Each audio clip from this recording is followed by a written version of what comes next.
Eu vou falar sobre oportunidades e eu queria fazer uma confissão que as minhas palestras são sempre de 1h30, mas quando me disseram que a minha palestra seria de 18 minutos, eu queria mostrar para vocês a cara que eu fiz. Essa foi a cara que eu fiz quando pensei em 18 minutos. Então, eu vou conseguir falar com vocês só 40, certo? Mas vamos lá. Eu vou falar de oportunidades. Quando nasce um filho, a gente tem uma grande oportunidade.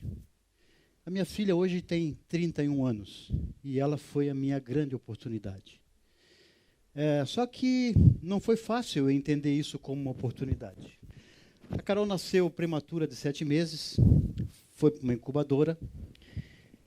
E quando foi para a incubadora, a única oportunidade que eu queria é que ela sobrevivesse.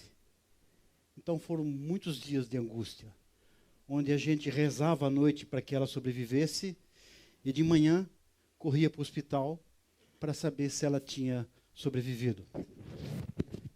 E aquele ratinho de 35 centímetros, pesando 1 quilo de arroz, sobreviveu. Era uma lutadora que buscava a sua oportunidade. Nós felizes, o tempo foi passando, mas de repente a gente percebeu que tinha alguma coisa errada com aquela menina. Ela tinha dificuldade para abrir as mãos, era muito estrábica, tinha dificuldade de coordenação. Então a gente ficou muito angustiado com o que ela apresentava para nós. Consultamos alguns médicos e nenhum tinha um diagnóstico que fosse concreto. Pegamos um voo, fomos ao Rio de Janeiro, fizemos uma tomografia computadorizada e recebemos a notícia. A Carolina teve uma anóxia, faltou oxigênio no cérebro, provavelmente no parto. Então, ela ia sofrer das sequelas de uma paralisia cerebral. Ficamos muito assustados e pressionamos os médicos para dizer quais seriam as sequelas. Elas não quiseram afirmar quais seriam as sequelas, mas uma ela deixou claro. Essa criança dificilmente vai conseguir andar, porque a área afetada afeta equilíbrio e coordenação. Provavelmente essa criança não vai andar. Nós entramos num luto absoluto e não vimos mais oportunidade para aquela criança. E eu entrei no desespero, porque os meus projetos de arquitetura sempre foram cheios de degraus. Eu gostava tanto de degrau que até para chegar em degrau eu fazia degrau. E a Carolina não conseguiria entrar nas minhas obras. Então, eu preferi rejeitar aquela menina. O pai amava, mas o profissional de arquitetura não conseguia amar aquela menina, porque ela destruiu o que tinha de melhor em mim. O que tinha de melhor em mim era o Mário profissional. Então ela destruiu o que tinha de melhor em mim. O tempo passou até que, num momento específico, eu descobri que estava errado. E comecei a questionar os meus paradigmas. Quem era aquela menina? Quem era eu? Por que ela nasceu na minha vida? Porque oportunidades são sempre questionamentos de paradigmas. E muitas vezes a gente não tem coragem de enfrentar os paradigmas, as oportunidades, porque a gente não quer quebrar os paradigmas, não quer sair da zona de conforto. Eu estava na minha zona de conforto.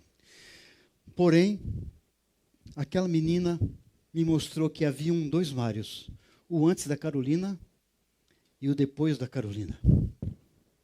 O antes da Carolina era um cara que vivia dias a menos, um dia depois do outro, sem entender que cada dia tem que ser vivido como um dia a mais, porque cada dia nós temos que ser melhores que o dia anterior. E a Carolina veio para ensinar que, se ela tinha uma limitação, ela veio para me mostrar que a minha arquitetura podia ser diferente. Eu poderia fazer uma arquitetura para todos. Ela veio me mostrar que eu poderia ser um pai diferente, porque a maioria dos pais quer fazer dos filhos uma repetição dos seus paradigmas. E os filhos são o novo. Os filhos são a nossa renovação. E nós não podemos botar as nossas frustrações, os nossos sonhos, para que nossos filhos os realizem. E a Carolina veio me provar exatamente isso. Eu tinha que ser um pai diferente. Eu tinha que ser um cidadão diferente.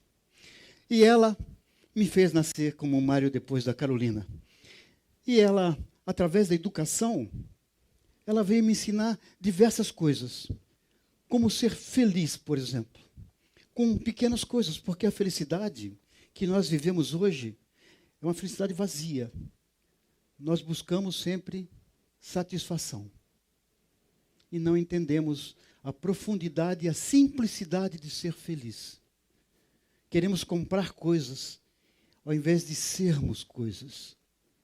E a Carolina me ensinou que ser é melhor do que ter. Quando nós fomos levá-la para estudar para a pré-escola, voltamos para Belo Horizonte. A Carol nasceu em Manaus, levado pela empresa que eu trabalhava, e voltamos para Belo Horizonte.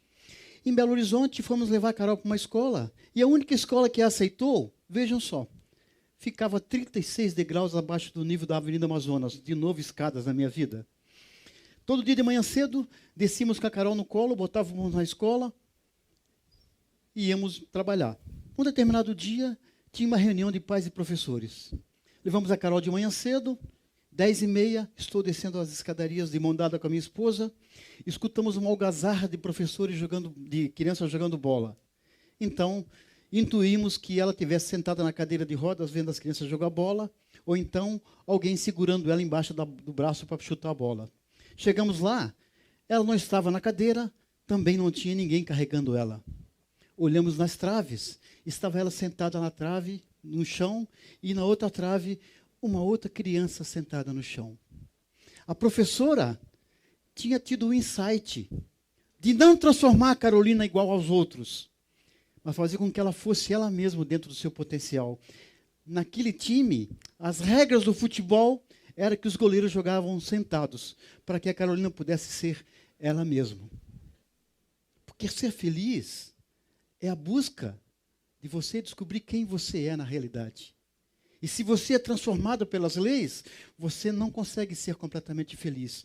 E essa professora começou a ensinar a Carolina que era possível ela ser feliz sendo diferente. Até porque ser diferente é o normal. Não existem pessoas normais e pessoas diferentes. Somos todos diferentes, portanto, somos todos normais. E ter uma deficiência é só uma característica, como ter cabelo loiros, como ter olhos azuis. E deficiência, vocês vão ver daqui a pouco, é muito mais do que só uma característica. A Carolina se formou no pré, como qualquer outra criança. Só que quando vai fazer o primeiro ano, nenhuma escola de Belo Horizonte a aceitou. Nem pública, nem privada. Na época não tinha tal da educação inclusiva. Então, ela foi estudar numa escola onde só tinham crianças com paralisia cerebral. E ali eu descobri que braços, pernas, audição, visão são só e exclusivamente ferramentas. Nós não somos isso aqui. Isso aqui são ferramentas que muitas vezes nós subutilizamos. E essas crianças eram provocadas na escola a serem o máximo que elas poderiam ser com as ferramentas que elas tinham. E a Carolina aprendeu uma coisa maravilhosa nessa escola com uma criança chamada Gabriela. A Gabriela, ela tinha distrofia. Até os 3 anos, ela andava. E depois, por causa da doença degenerativa, parou de andar. Então a Carolina chegou para mim e perguntou: pai, que vantagem a Gabriela teve de já ter andado? Falei: não entendi a sua pergunta, filha. É, pai, a Gabriela falou que já andou, mas hoje ela está igual eu, sendo empurrada na cadeira de rodas. Que vantagem ela já teve de já ter andado? Eu falei: não sei, filha, não vou conseguir te responder. Pergunta para a Gabriela. Ela foi para a escola e outro dia, ao invés de voltar com uma resposta, ela voltou com uma outra pergunta que me desconcertou. Pai, posso ser bailarina profissional numa cadeira de rodas? Não, filha, não existe bailarina profissional em cadeira de rodas. Por quê, filha? Porque a Gabriela falou que a vantagem dela já ter andado é que ela fazia balé antes da doença aparecer. e que ela sonhava em ser bailarina profissional. Falei, não, filha, esquece, não dá para ser bailarina profissional. Porém, ali eu descobri que a minha filha tinha uma coisa do meu DNA, teimosia. E ela propôs na escola que fizesse uma coreografia para apresentar no Dia dos Pais. A coreografia chamada Felizes, que eu não assisti. Eu estava viajando. Mas uma pessoa muito especial assistiu. A Fernanda, uma bailarina do Grupo Corpo de Belo Horizonte, que tinha um sobrinho lá, e ela achou maravilhoso o que as crianças fizeram e propôs que fizessem um trabalho de terapia e dança na escola. E aqui está a Gabriela dançando feliz pela primeira vez com a Fernanda e a Carolina numa coreografia solo, num palco, sendo aplaudida. E ela percebeu que o incentivo e o aplauso melhorava a autoestima. E com isso, melhorava muito a capacidade e a necessidade de busca da Carolina. Ela aproveitava todas as oportunidades. Para fazer o 5º ano, nós voltamos para Joinville. E aqui ela foi estudar numa escola onde ela conviveu com a sua pré-adolescência e depois a aborrecência. Quando ela chegou aqui, a primeira coisa que ela fez foi querer dançar. Então, convenceu a professora a montar uma coreografia, e ele foi crescendo, ela conseguiu coagir mais pessoas a entrar no grupo de dança, e aquela bailarina que eu disse que não podia dançar, dançou durante anos nos palcos alternativos do Festival de Dança de Joinville. Aproveitou todas as oportunidades que lhe cabiam na mão. E ela, a cada vez que ela conseguia atingir o objetivo, ela fazia uma atividade radical. Rapel, rafting, bungee jump, parapente. Carolina realmente me transformou. E eu aproveitou todas as oportunidades e buscou seus próprios caminhos. Fez psicologia e se formou aos 23 anos. Em seguida, já engatou uma pós-graduação em saúde mental no trabalho. Já fez uma segunda faculdade de processos gerenciais, mas as empresas não a contratavam. Porque as empresas queriam cumprir a cota de pessoas menos qualificadas na produção. Pessoas muito qualificadas, de recursos humanos que tinham que circular por empresas que não tinham acessibilidade, não serviam para ela. Então, ela fez um concurso público federal e passou. Hoje é psicóloga na Escola Agrícola de Araquari. E quando passou no concurso público para psicóloga escolar, a primeira coisa que ela fez foi uma pós-graduação em neuropsicopedagogia. Então, aos 26 anos, já tinha 2 faculdades e 2 pós-graduações. Aquela menina que inicialmente eu achava que não tinha oportunidade nenhuma na vida. E ainda foi porta-bandeira de uma escola de samba e me colocou no ridículo papel de mestre-sala, onde eu me sentia aqui uma mistura de Visconde de Sabugosa e Gazela Saltitante. Mas ela aproveitou a oportunidade, porque a porta-bandeira da Príncipes do Samba daquele ano, que falava sobre diversidade humana e pessoas com deficiência, não podia desfilar. E foi ofertada para ela essa oportunidade, e ela me convenceu, então, a esse ridículo. Bom, a Carolina, ela provou que o homem voa, não porque tem asas, mas é porque ela desejou voar, olhou para si e viu que não tinha asas. Era uma grande deficiência, mas o desejo tinha que ser maior do que a deficiência. E nós temos que entender que não são as nossas capacidades que nos fazem melhor. O que nos fazem crescer é o reconhecimento das nossas deficiências e a decisão de superá-las. E a Carolina, quando foi fazer o vestibular para psicologia, ela pediu uma coisa para mim, que se ela passasse de primeira, ela queria voar de paraquedas. Eu falei, não, filha, pelo amor de Deus, chega de inventar esportes radicais. Pai, eu gostaria muito de voar de paraquedas, mas eu falei para ela, paraquedas você não vai voar, filha. É muito caro, eu preciso de R$650 para pagar a tua matrícula, e é muito risco, diferente do parapente. O pouso do paraquedas é o grande problema de risco. Então, você não vai voar de paraquedas. Mas ela passou no vestibular, e uns 3 anos depois, ela me chamou do quarto dela, e me botou um saco de moedas de R$650 no colo, e falou, pai, eu vou saltar de paraquedas. Você sempre me ensinou a superar os meus limites. Então, eu queria terminar mostrando para vocês o salto de paraquedas da Carolina, mas eu queria fazer um comparativo entre o salto de paraquedas e a nossa vida. Porque o salto de paraquedas é exatamente igual à vida, nós somos empurrados e nós vamos ter um momento definitivo do pouso, mas o pouso de pouco interessa. O que interessa é esse momento em que você faz o voo. E nós, muitas vezes, nós perdemos muito tempo em avaliar esse voo e não valorizamos cada momento da nossa vida. Não valorizamos cada dia da nossa vida e perdemos as oportunidades e elas passam no vazio. Um amigo escreveu uma frase num livro dele, dizendo que a maioria das pessoas hoje morre aos 30 anos e é enterrado aos 70.